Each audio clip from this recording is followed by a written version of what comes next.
아브라함 이야기입니다. 그 사람이 어떤 한순간 경험했던 것을 전하려고 해요.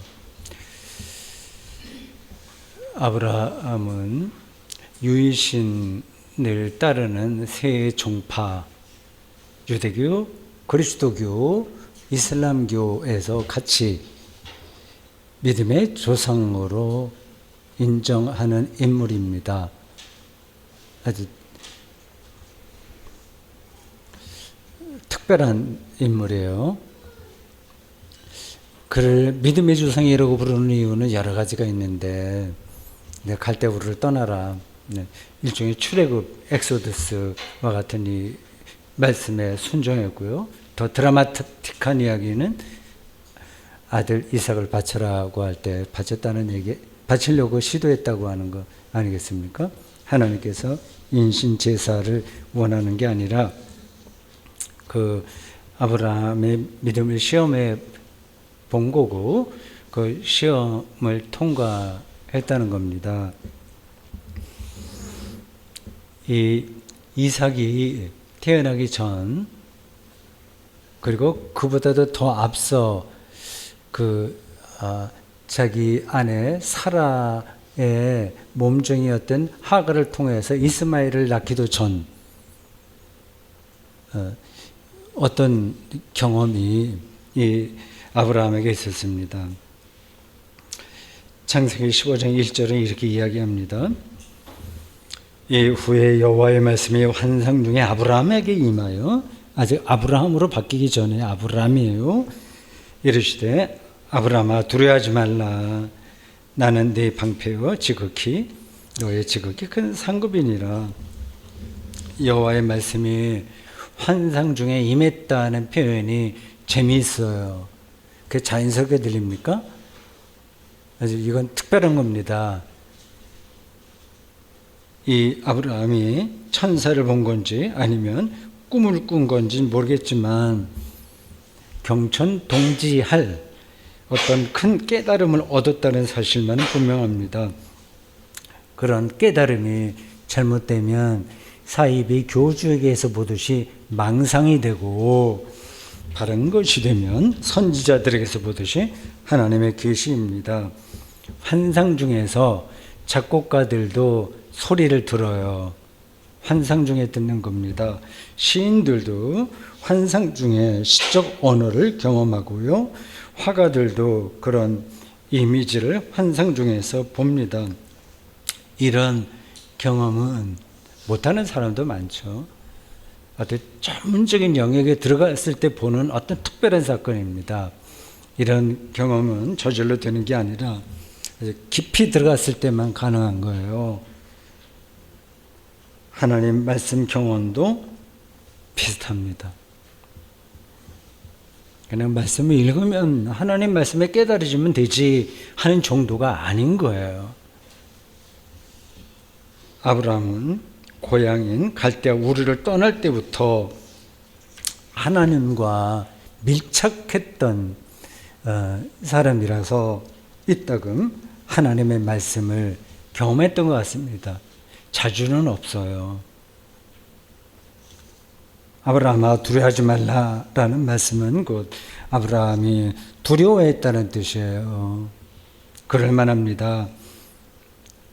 아버지 데라와 조카 롯과 아내 사레와 함께 갈대아 우르 메소포타미아 문명의 발생지인 그곳을 떠나서 중간 기착지인 하란에 들렸다가 거기서 아버지가 죽은 다음에 또 다시 거기를 떠나 가나안 땅으로 내려왔습니다. 몇몇 곳을 거쳐서 헤브론에 정착했습니다.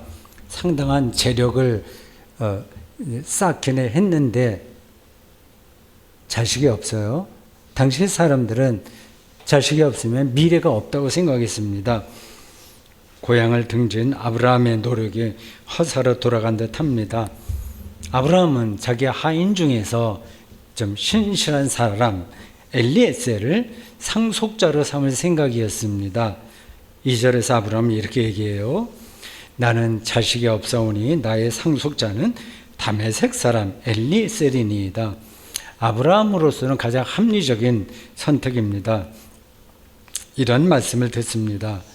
그 사람이 네 상속자가 아니라 네 몸에서 날짜가 네 상속자가 되리라. 하나님께서는 말씀이 임했다고 했잖아요. 이 아브라함을 바깥으로 데려나가서 하늘의 별을 보라고 했습니다. 오늘 주보 표지에 있는 고흐의 빛나는 밤, 별이 빛나는 밤, 그런 분위기였을지 몰라요. 그 별을 세어봐라. 네 자손이 이와 같이 많아질 거다고 했습니다. 그러자 아브라함이 여호와를 믿었고, 이게 키워드예요. 여호와를 믿은 거예요. 여호와를 믿었고 여호와께서는 그의 믿음을 의롭게 여기셨다고 합니다. 우리는 믿음을 종종 오해합니다. 무조건 믿기만 하면 모든 어려움들이 다 해결된다는 식으로 말이에요. 어떤 그리스도인이 불치병에 걸렸다고 합시다. 혹은 사업이 부도 직전이라고 합시다. 기도한다고 해서 이런 문제가 저절로 해결되지 않습니다. 그리스도인은 구체적인 어려움을 놓고 간구해야 됩니다. 예수께서도 겟세마네에서 이 십자가 죽음의 잔을 물리쳐 달라고 구체적으로 기도했습니다. 마땅히 기도해야 됩니다. 자기의 뜻이 아니라 아버지 뜻대로 이루어지기를 바란다고 예수께서 기도의 결론을 맺으셨어요.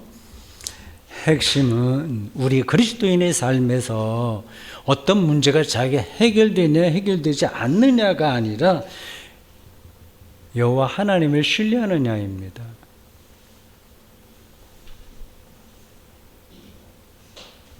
아브라함도 후손이 하늘의 별처럼 많아진다는 사실 자체를 믿은 게 아니라 여호와를 믿은 거예요.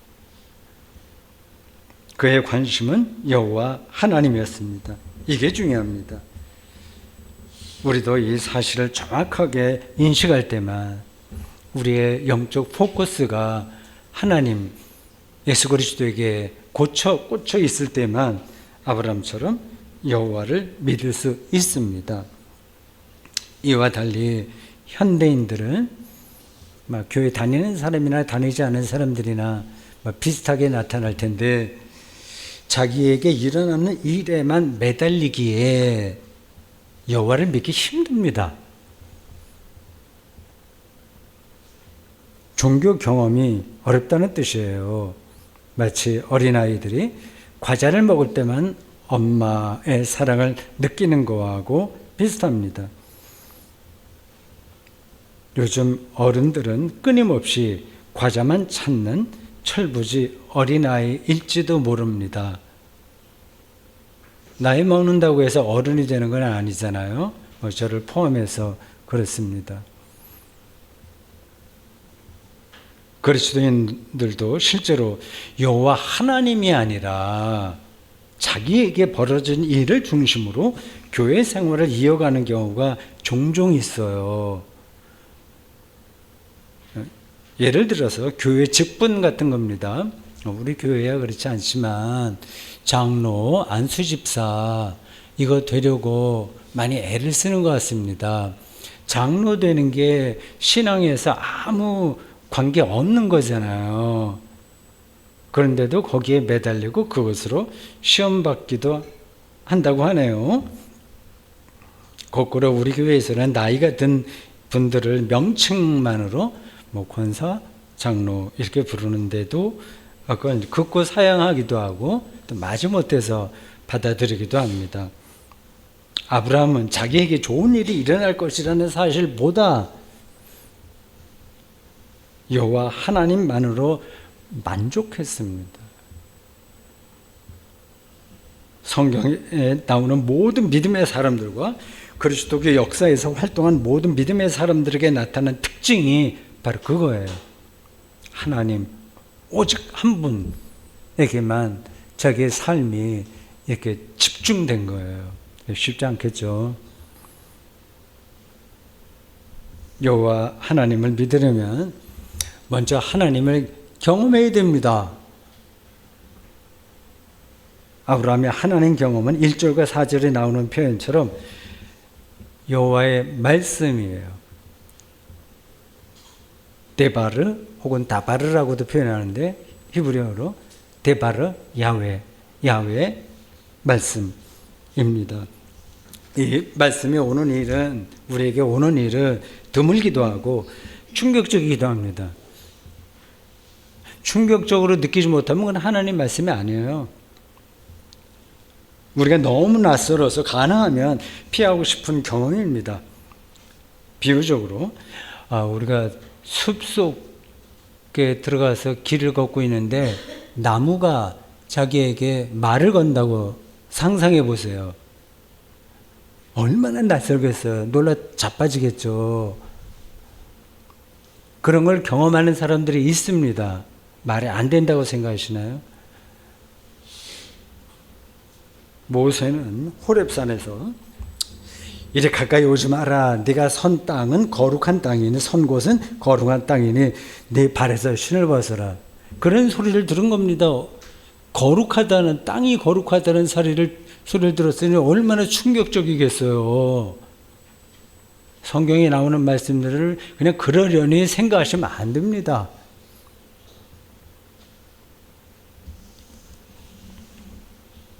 모세는 하나님 보기를 두려워해서 그 장면에서요 얼굴을 가렸다고 하네요. 하나님 말씀을 경험하는 일이 두렵기 때문입니다. 그런 경험이 있으신가요? 바울은 예수 믿는 자들을 체포하러 다메섹으로 가다가 호련히 하늘로부터 빛을 느꼈고 어떤 소리를 들었습니다. 사울아 사울아 네가 어찌하여 나를 박해 하느냐. 사울은 땅에 엎드러졌다가 일어나서 눈을 떴으나 보이지 않았다고 하네요. 충격을 받은 거죠.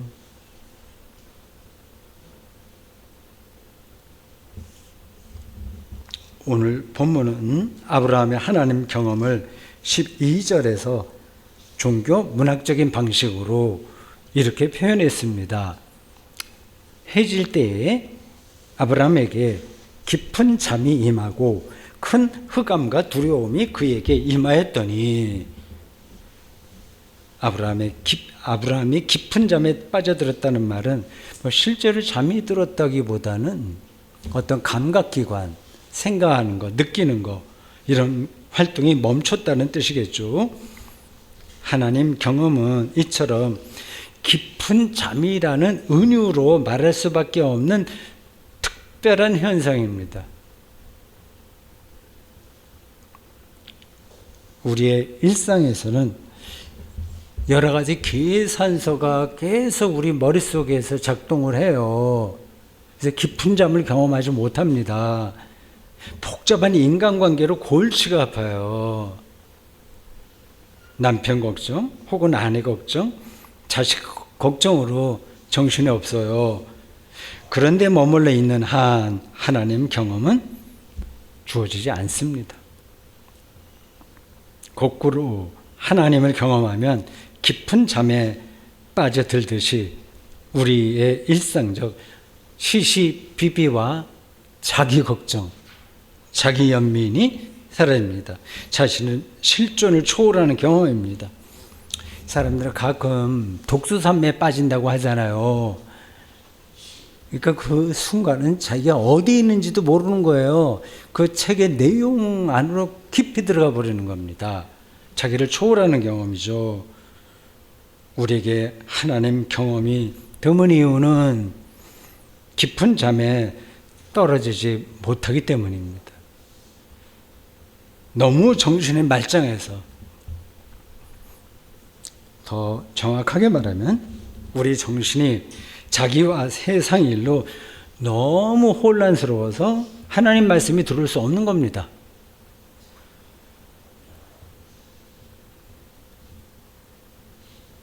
깊은 잠에 빠진 아브라함에게 부러워요. 제가 성경 읽을 때마다 이런 사람들의 경험이 저에게 좀 더 자주 있었으면 좋겠는데 하고 그렇게 부럽게 생각합니다. 어떤 건지는 제가 조금씩 느끼고 있어요.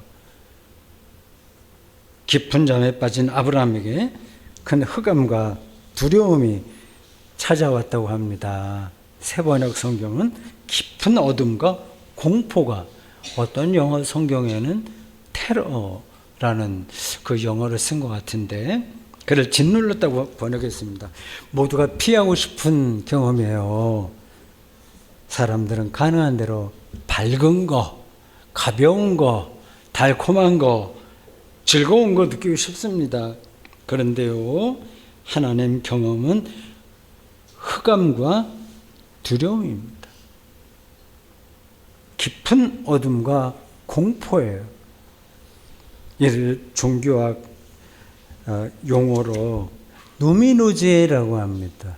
누미노제. 루돌프 오토라는 그 독일 종교학자가 처음 쓴 용어입니다. 거룩한 두려움 정도로 번역할 수 있습니다. 창조주 하나님의 거룩함 앞에 섰을 때 피조물의 한계를 여지없이 절감하는 아주 특별하고 낯선 느낌이에요. 아주 낯설다는 게 중요합니다.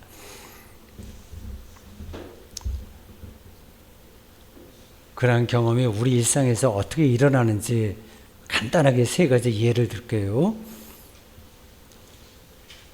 독일 중부도시 라인강 그 옆에 쾰른이라고 있습니다. 로마 시대 때 거기가 로마의 직접 식민 통치를 받는 콜로니아 이런 말에서 온 도시예요. 쾰른입니다. 거기에 독일에서 가장 큰 고딕식 쾰른 성당이, 대성당이 있습니다. 혼자 그 성당 안에 들어가서 가보신 분이 좀 계시긴 할 거예요. 혼자 앉아 있는데 스테인글라스 양쪽으로 많이 있고요.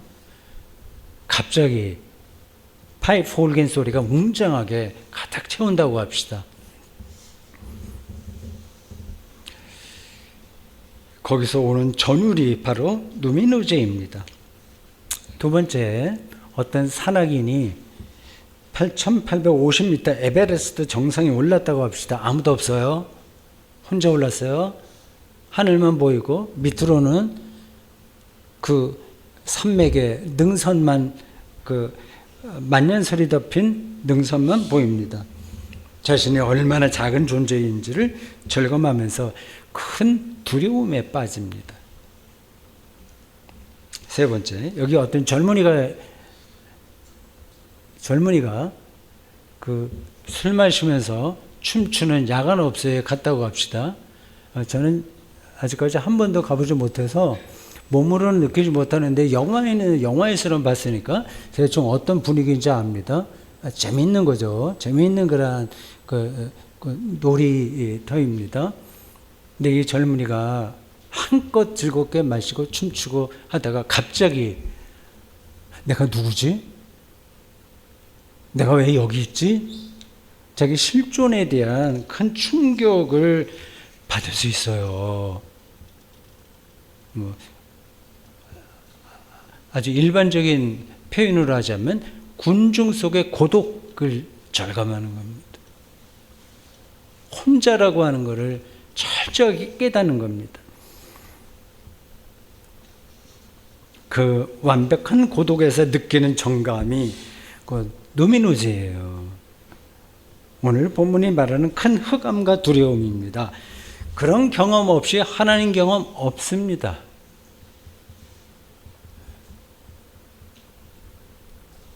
어떤 사람은 이렇게 반론을 펼칠 거예요. 나는 그렇게 본래 종교적인 인간이 아니라 세속적인 인간이라서 그런 거룩한 두려움이나 큰 흑암 같은 거 생각하기 싫다. 그렇지 않아도 짧은 인생인데, 그리고 생각할 것도 많고 먹고 살기도 힘든데 실컷 즐기다가 살면서 죽겠다. 그렇게 말할 수 있어요. 이해는 합니다. 또 누가 옆에서 말릴 수 있겠습니까? 제가 보기에 그렇게 사는 거는 동물들도 다 그렇게 삽니다. 똑같아요. 근데 사람은 그렇게 못 살아요. 그 순간에만 묶여 살지 못합니다. 인간은 역사를 생각합니다. 그리고 자기가 어머니 뱃속에서 배아 상태로 시작했다는 사실을 의식합니다. 그리고 곧 소멸될 거라는 것을 늘 평생 의식하면서 삽니다. 그게 인간이에요. 동물은 그렇게 하지 않습니다. 제가 동물은 하찮은 거고 우리 인간만 뛰어나다는 뜻으로 말씀드린 게 아니라 다르다는 얘기를 말씀드린 거예요. 우리가 고양이로 태어났으면 그렇게 살면 돼요. 근데 우리는 인간이기 때문에 인간답게 살아야 되잖아요. 인간 특성이 있지 않습니까? 우리는 언어를 사용하잖아요. 그리고 시도 읽고 음악도 작곡하고 자기 미래도 생각하고 하지 않습니까? 사람만 함께 모여서 예배하고 때에 따라서는 출가, 수도승의 길을 갑니다. 그럴 때만 인간의 인간다움을 얻을 수 있기 때문입니다. 그럴 때만 내면의 세계가 풍성해지기 때문입니다. 다시 말씀드리지만 우리가 동물은 유치해 그런 뜻으로 드리는 게 아니에요. 다르다는 걸 말씀드리는 겁니다.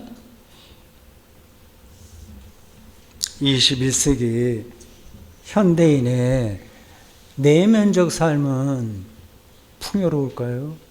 일상이 정말 풍요로울까요? 자기들이 많은 걸 누리며 산다고 생각하는데 과연 그럴까요?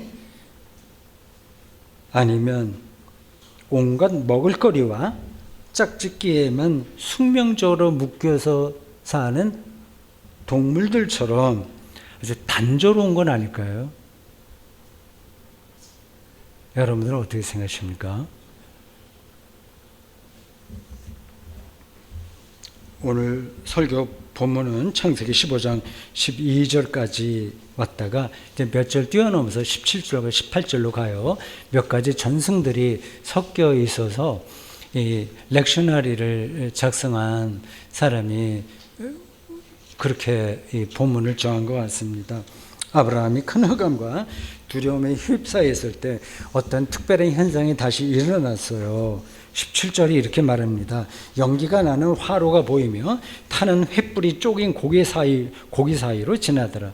그러니까 아브라함이 준비한 염소, 수디양, 산비둘기, 집비둘기 이런 게 번제로 바쳐지는 장면이에요. 번제로 불에 태워서 바쳐지는 장면입니다. 고대인들에게 하나님은 종종 불로 나타났습니다. 화산 폭발 앞에서 하나님, 신이 임재한다 그런 느낌들을 경험했습니다. 모세 이야기 호렙산에서도 불 이야기가 나오고요. 초기 그리스도교 역사의 성령 강림 사건에도 불길이 나와요. 메타포입니다. 어떤 특별한 현상으로 하나님의 임재를 경험하는 거예요. 18절은 이렇습니다. 여호와께서 아브라함과 더불어 언약을 세워 이르시되, 언약의 내용은 가나안 땅을 아브라함 자손에게 주겠다는 겁니다. 이 땅 문제는 예민하죠. 지금도 대한민국 사람들은 특히 이제 땅에 예민합니다.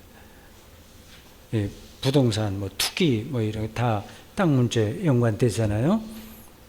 이 아브라함이 이 약속을 받았다는 것은 그 땅을 얻는다는 사실의 핵심이 있는 게 아니라 앞에서 말씀드렸듯이 여호와 하나님을 신뢰했다는 겁니다. 큰 흑암과 두려움에서 자기 실존의 두려움 가운데서 이제 그는 하나님을 통해 자신의 미래를 확신할 수 있게 되었습니다. 그렇습니다. 큰 흑암과 두려움을 경험한 사람만이, 일단 그 밑바닥으로 들어간 사람만이 하나님께서 행하시는 생명의 약속을 실질적으로 경험하고 믿을 수 있습니다.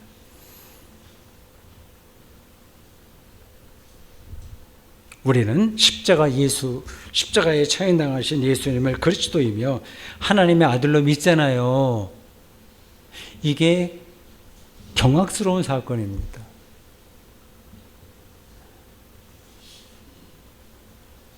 어떤 사람들은 예수 그리스도께서 우리의 죄를 대신해서 십자가를 지셨으니까 아, 나는 죄 용서받고 은혜로 구원받지 이렇게 생각합니다. 틀린 이야기는 아닌데 그거는 정말 중요한 걸 놓치는 거예요. 구원론이 너무 유연화됐습니다. 그리스도 구원이 아주 가벼운 게 돼버렸어요. 값싼 은혜, 값싼 믿음 이런 데 떨어졌어요. 아, 그냥 난 예수님의 십자가 믿으면 난 구원받아. 이런 대로 이제 빠져든 겁니다. 예수 그리스도의 십자가 죽음은 아브라함에게 하나님의 말씀이 임했을 때 두려워했고 큰 흑암과 두려움에 빠졌던 것과 같이 경악스러운 거예요. 그 앞에서 그걸 경험해야만 그게 우리의 구원으로 경험됩니다. 십자가 죽음은 예수 당신에게도 감당하기 어려운 사건이었고 제자들에게도 마찬가지였어요. 인류 역사에서 벌어진 가장 큰 흑암이고 가장 큰 두려움입니다. 이와 달리 오늘 그리스도인들은 이런 것들을 놓치고 그냥 달콤한 구원으로만 생각합니다. 우리는 먼저 십자가에 달리신 예수님을 통해서 큰 흑암과 두려움 안으로 들어가야 됩니다. 이걸 간단하게 얘기하면 하나님의 아들도 죽이는 세상이라니 이 흑암 아니에요? 죄가 없는 자를 십자가에 죽이는 세상에서 우리가 살아야 되다니 살만한 세상인가요? 아니잖아요. 충격이잖아요.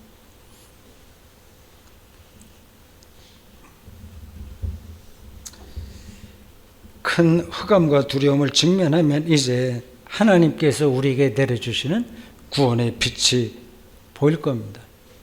죽어야 사는 거죠. 어중간하면 죽도 밥도 아닙니다. 사랑하는 성도 여러분, 용감하게 흑암과 두려움에 맞서 봅시다. 피하지 말고 정면 대결해야 됩니다. 이게 여전히 실감나지 않으시나요? 그렇다면 박테리아가 기다리고 있는 무덤에 홀로 묻히거나 뜨거운 불길이 기다리는 화장터, 화로 안으로 홀로 들어가는 여러분의 미래를 상상해 보십시오. 곧 닥칠 미래잖아요. 이 끔찍한 공포의 순간에도 우리 주 예수 그리스도께서 여러분과 함께 하신다는 약속을 잊지 마십시오. 아멘.